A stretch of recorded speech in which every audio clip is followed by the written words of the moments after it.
Well, for some analysis, we can bring in Stephen Ekovich, an Emeritus Professor of Political Sciences at the American University of Paris. Good morning, and thank you so much for taking the time to speak with us today. We heard from our correspondent there that the big question now is what's next. So I'm going to put that question to you. What's next, and who is in charge of Venezuela?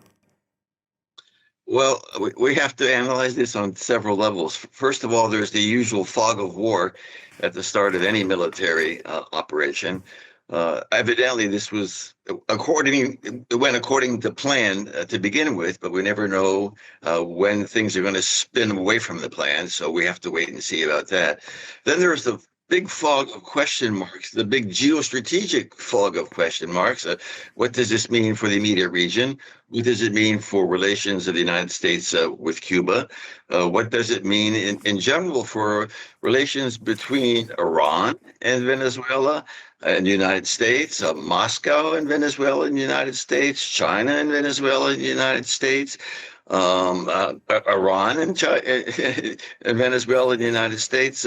So these are also open questions. And so we've been plunged once again into a big geostrategic fog. There's also the questions about what this means for American domestic politics and possibly the upcoming midterm elections.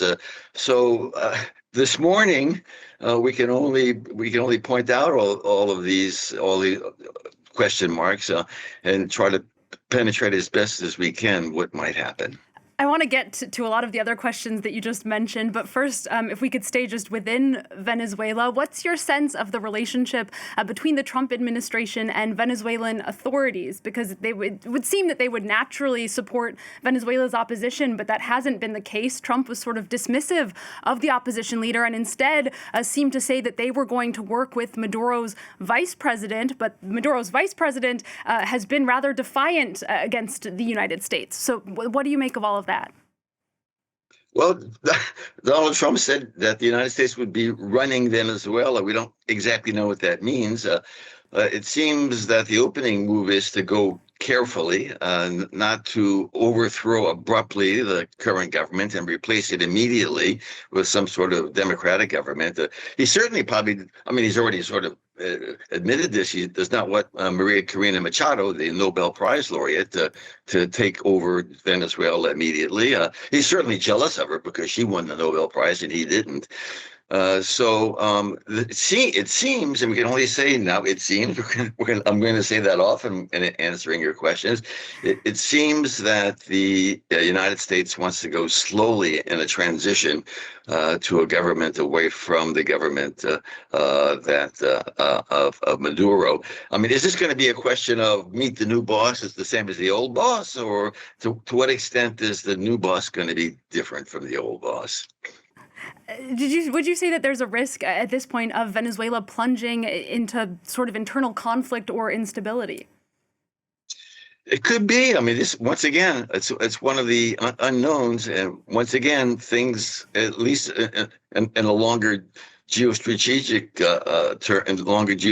terms never go to plan. The question now becomes to what extent will the United States and others who have some interest in what's going on, how they will adapt to the situation. So that's another unknown. That's what we're going to be doing in the next days and weeks and even months to come. Is we're trying to see to what extent the United States and Donald Trump are viewing things in the long term. We know that Donald Trump doesn't usually view things in the long term, that he can be impulsive, although there may be those around him like Marco Rubio and others who are trying to see things in the longer term. All of this, once again, is just a piling on of unknowns.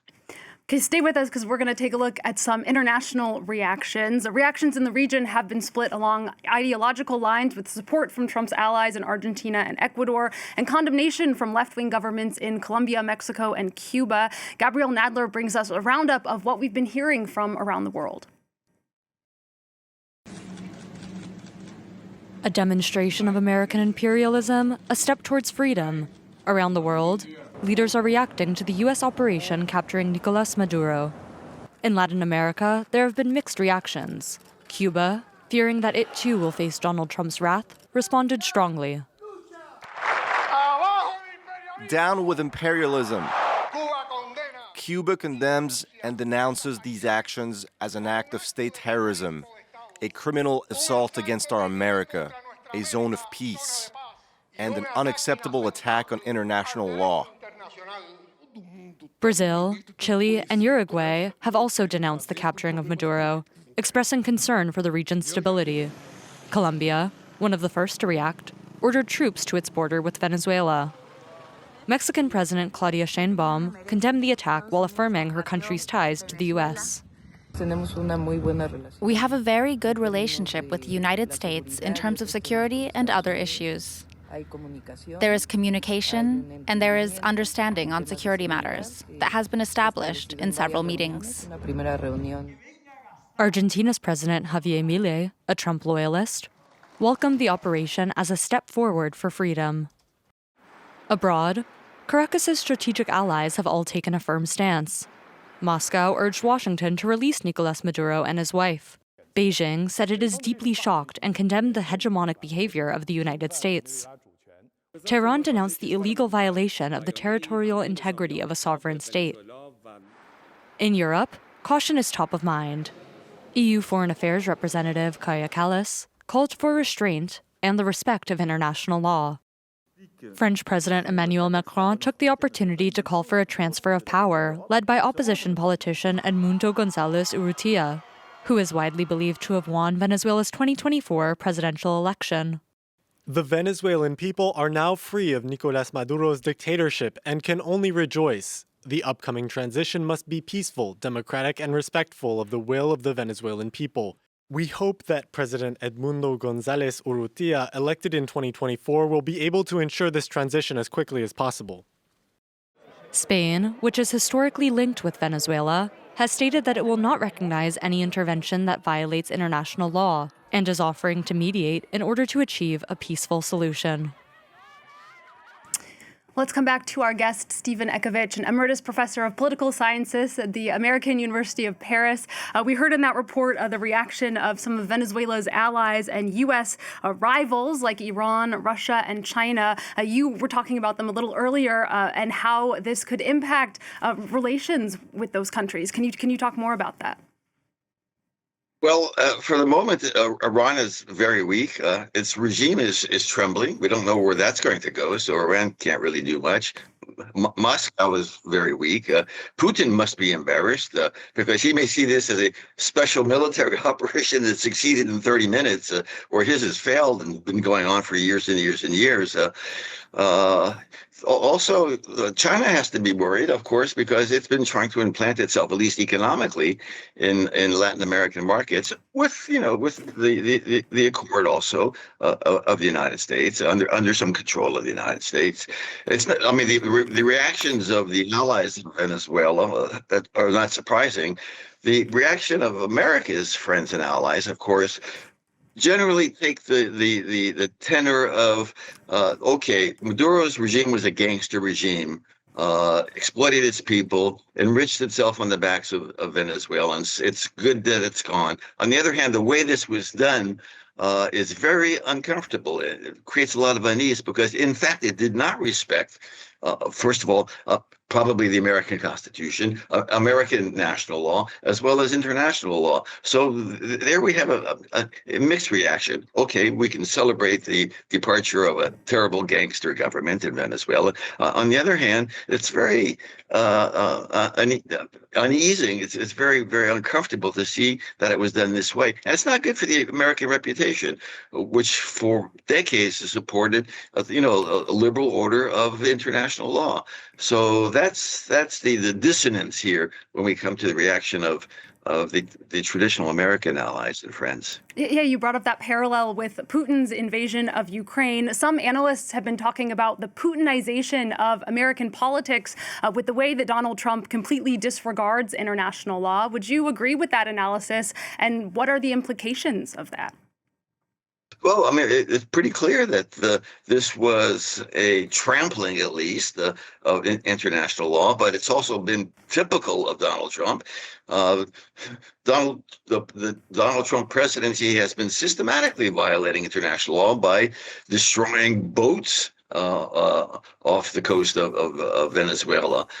So, this is just another incident in a long series of incidents that have not been respecting international law. And that's worrisome because in the past, the United States, at least in trying to defend democracy elsewhere, in order to show that it was a good student of democracy, in the past, let's say, 5 decades or so, the United States itself has made significant progress in its own democratization and opening up civil rights for many other Americans who had been denied them over the past 5 or 6 decades. It's very mixed, and once again, it's confusing.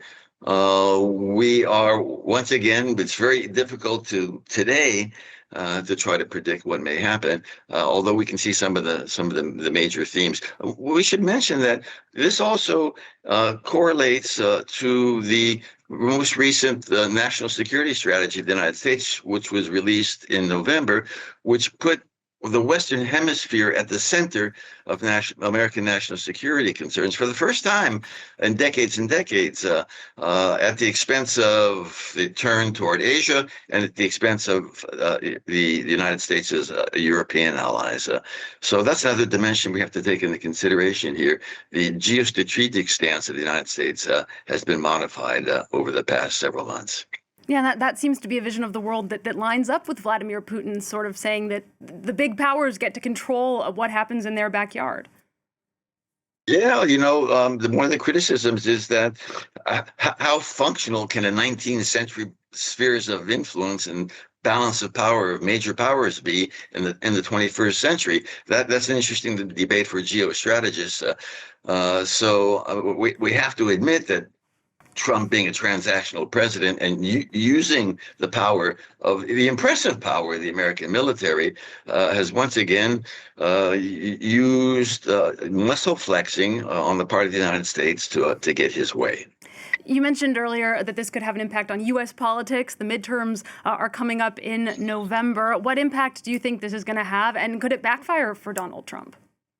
It could backfire. We could say that this operation also is a distraction. It's a distraction away from the investigations into the Epstein files, which is very embarrassing for Donald Trump, as well as it gets us away from the affordability debate, which Donald Trump is losing in the United States. That's another distraction. On the other hand, if taking control of Venezuelan oil can somehow bring down the price of gasoline at the gas pump in the United States, that could impact the affordability argument and conceivably bring down a little bit inflation. So that could also impact the midterm elections coming up in 2026.